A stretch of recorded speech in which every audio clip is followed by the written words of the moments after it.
Something really surprising has happened with Fable 5, the most powerful AI model Anthropic has ever released for public use. GPT 5.5, OpenAI's model from back in April, just beat Fable on one of the most important new benchmarks we have. Yes, you heard that right. The older, cheaper model came in ahead of Anthropic's brand new flagship. So here is the question that actually matters now. GPT 5.6, assumed to be Fable's true competitor, is days away. If the existing older model can already do this to Fable, could GPT 5.6 completely wipe out Fable 5's sheer dominance? Or is Fable just operating on a level nothing else can reach yet? So, to solve this puzzle, I have gone through all the real tests, the real demos, and the one benchmark result nobody saw coming. And the answer completely took me off guard, something which I never witnessed in the last 20 years working on AI and computational intelligence. Let us get into it. Let me start with what is real.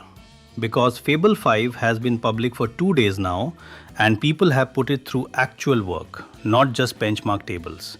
Fable 5 is Anthropic's Mythos class model, a tier they say sits above Opus entirely.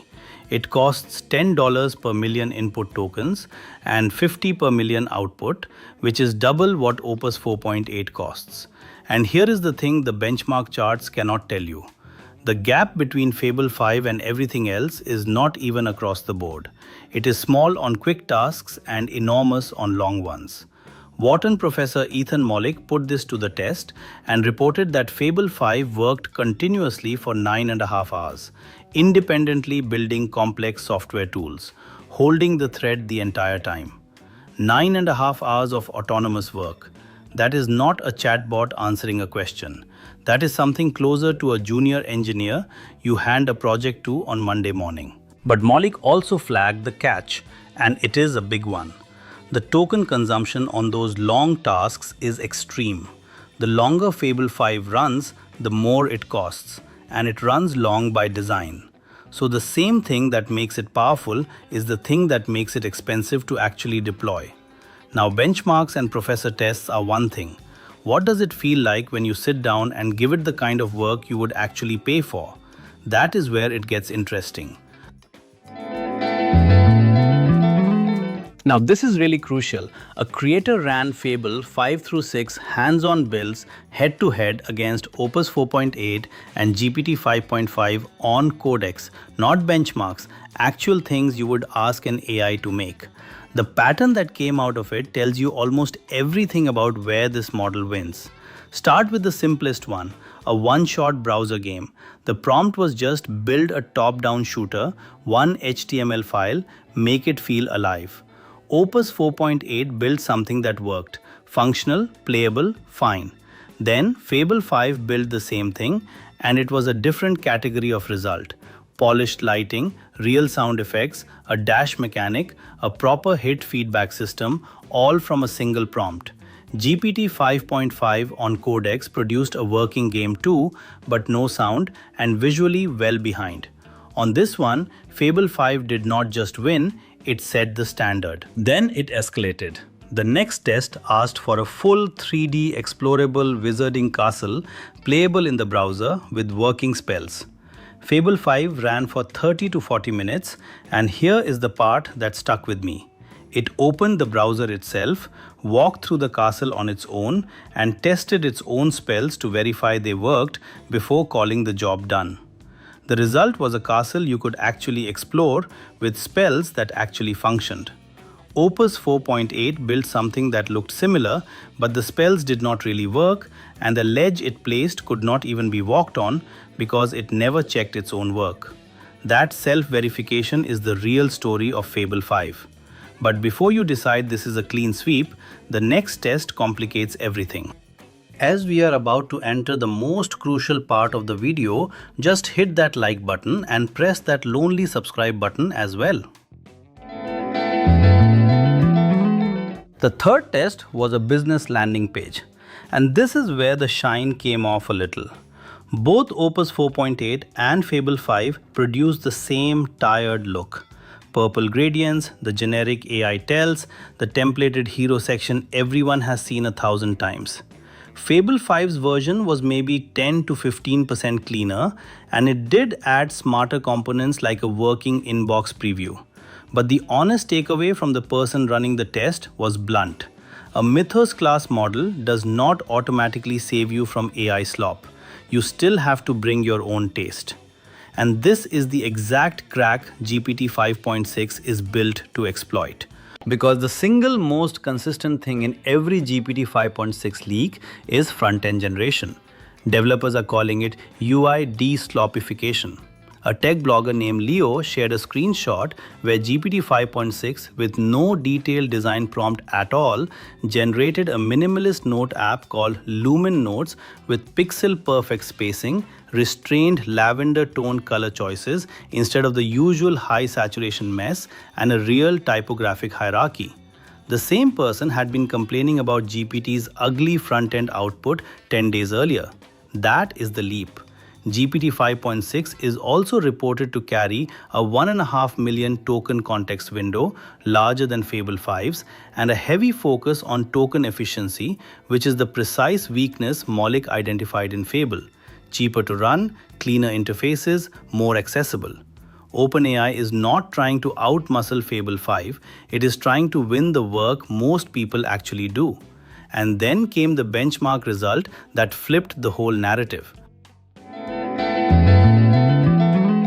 Here is the thing almost nobody expected. UC Berkeley released a brutal new benchmark called the Agent's Last Exam, built specifically to measure real, economically valuable work rather than isolated coding puzzles. It is designed to resist the benchmark gaming that makes every new model look like a miracle. On that leaderboard, GPT 5.5 running through Codex took the top spot with a 24% pass rate. Fable 5, the brand new Mythos class model, came in third at 22%. The April model beat the 2-day-old flagship. Now, I want to be careful and honest about what this does and does not mean. It does not mean GPT 5.5 is a better model than Fable 5 overall. The coding benchmarks where Fable 5 leads, like SWE-Bench Pro at 80.3% against GPT-5.5 quote S58.6, are real, and that gap is enormous. What the agent's last exam shows is that on certain kinds of long, messy, real-world agent tasks, raw capability does not automatically translate to results. And the codex harness OpenAI has built around its models is genuinely good. The scaffolding matters as much as the model. So if GPT 5.5 through Codex can already top a frontier agent benchmark, the obvious question is what GPT 5.6 through that same Codex system does. And that is the real reason this matchup is not the blowout the launch day benchmark suggested. So where does that leave us today actually choosing between them? Well, here is the actual answer. Let me make this practical because the answer genuinely depends on what you do. If your work is hard, long, multi-step engineering, the kind where one model has to hold a complex project together for hours, Fable 5 is in a class of its own right now. The 9.5-hour autonomous run, the self-verifying castle build, the 80.3 on SWE Bench Pro. If the task compounds over many steps and the cost of a mistake is high, Fable 5 earns its premium.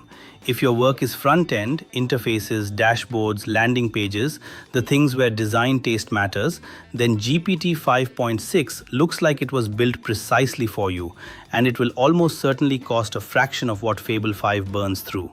The UI de-slopification leaks point straight at the one place Fable 5 still produces generic output. If you care about cost and accessibility, this is not close. Fable 5's token consumption on long tasks is a real operational problem that Maulik flagged directly. GPT-5.6 quote, "His entire strategy is efficiency and scale." And if you want my honest read, the framing of GPT 5.6 versus Fable 5 as a fight to the death is wrong. They are aiming at different targets. Anthropic built the most capable, expensive tool for the hardest work. OpenAI is building the most usable, affordable tool for the most common work. Most people reading this will get more day-to-day value from the cheaper, cleaner one, and a smaller group doing genuinely hard engineering will find Fable 5 worth every expensive token. Friends, there are few things I want to be straight about before you take any of this as settled. First, GPT 5.6 is not out. Everything about its UI breakthrough, its 1.5 million token context, and its efficiency comes from leaks and internal checkpoint sightings, mostly the Kindle Alpha checkpoint. And that release candidate has actually been flagged for a possible performance regression compared to earlier internal versions. Leaks are not launches. The shipped model could be better or worse than what we are seeing. Second, the Fable 5 benchmark table that shows it crushing everything is published by Anthropic. Where its numbers overlap with figures OpenAI published independently, they do agree, which is reassuring, but some of the most jaw-dropping scores on that table actually belong to the restricted Mythos 5, not the Fable 5 you can use. On cybersecurity tasks specifically, the public Fable 5 falls back toward Opus 4.8 because of its safety guardrails. So the model you actually get is a notch below the headline numbers in those areas. Third, the agent's last exam result is real and recent, but it is one benchmark, 8 hours old as I record this, and a 22 versus 24 is close. Do not build your whole opinion on a 2-point gap on a brand new test. The reliable truth underneath all of it is simpler than the hype. Fable 5 is the strongest model for the hardest work at a real cost. GPT 5.6, if the leaks hold, is going to be very hard to beat for everyday work at a fraction of the price.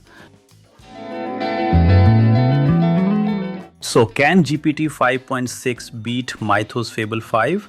On the hardest engineering benchmarks, probably not, and it may not even be trying to. On the work most people actually do, on cost, on clean interfaces, on accessibility, it looks like it is built to win exactly that fight.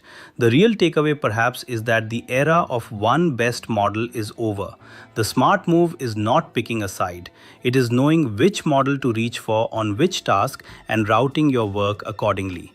By the way, what is your take on this whole development and which is your favorite AI? Claude, ChatGPT or Gemini? Share in the comments. If you found this useful, tell me in the comments which one you are reaching for, the expensive powerhouse or the efficient everyday model, because I read every one of these and I am genuinely curious where you land. And subscribe to my channel as I have a close look at all these mega new AI developments and I don't make my viewers wait to catch up with what matters to them the most.